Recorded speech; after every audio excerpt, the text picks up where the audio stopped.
চৰাই বহুত বিধৰ আছে আৰু চৰাই তাৰ নিজস্ব প্ৰত্যেকবিধ চৰাইৰ নিজস্ব এবিধ বাসভূমি থাকে আমাৰ অঞ্চলটোত যেটো গ্ৰাছল্যান্ড বুলি কওঁ উলনি ঘাঁহনি নলনি দলনি এইবিলাক যেটো আছিল সেইবিলাক এতিয়া বহু পৰিমাণে নাইকিয়া হৈ গৈছে আৰু নাইকিয়া হৈ যোৱাৰ কাৰণে আগতে আমি খুব সহজে দেখা পোৱা হৈগলি চৰাইটো এতিয়া আমি দেখিবলৈ পোৱা নাযায় মাত্ৰ আমি ব্যক্তিগতভাৱে প্ৰচেষ্টা লৈ পেলে ঢকুৱাখানাৰ ওচৰৰ মধুপুৰৰ ওচৰৰ এখন তেনেকুৱা এটা অঞ্চল আছে গ্ৰাছল্যান্ড আছে য'ত এতিয়াও হৈগলি চৰাই আছে আৰু তাত মই জনাত আজি কিছুদিন আগলৈকে 40-50টা হৈগলি চৰাই আছিলে কিন্তু তাৰ ওচৰৰ যিখিনি গাঁৱৰ মানুহ যুৱক যুৱতীসকলক সচেতন কৰাই দিয়াৰ পাছত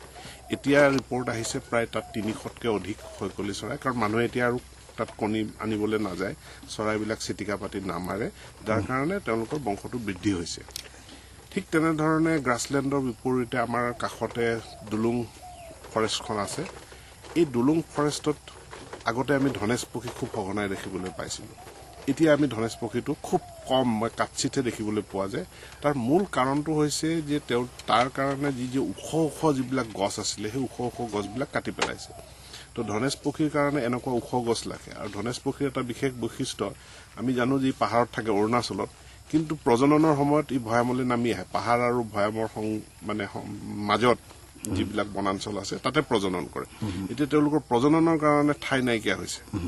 ইয়াৰ উপৰিও দুলুং বনাঞ্চলখনত বহুবিধ দুষ্প্ৰাপ্য চৰাই থাকে ইয়াত দেখিবলৈ অতি সুন্দৰ সুলতান টিপ বুলি যেটো কয় সেই চৰাইটো আমাৰ দুলুঙত পোৱা যায় আৰু মই দুলুঙত প্ৰায় প্ৰত্যেকবিধ এনেকুৱা এখন বনাঞ্চলত থাকিব লগা প্ৰত্যেকবিধ চৰাই আমি তাত দেখিছো migratory চৰাই হিচাপে আমি সচৰাচৰ আমাৰ খাল বিল শীতকালত নদী বিলাকত বিল বিলাকত যিবিলাক চৰাই আহে তাৰ উপৰিও সুবনখিৰি নদীৰ এটা বিশেষ বৈশিষ্ট্য আছে যাৰ কাৰণে ইয়াতে মাৰ্গেঞ্জাৰ বুলি এবিধ চৰাই পৰিভ্ৰমী চৰাই সেইটো সুবনখিৰিত আহে ইবিছ বিল যেটো অতি মানে দুষ্প্ৰাপ্য চৰাই যেটো জিয়া ভৰলিত আহে সেই ইবিছ বিলু সুবনখিৰিলৈ আহে তো সুবনখিৰিত এতিয়ালৈকে কোনো তেনেকুৱা অধ্যয়নে হোৱা নাই যে ইয়াত নদীখনলৈ কি চৰাই আহে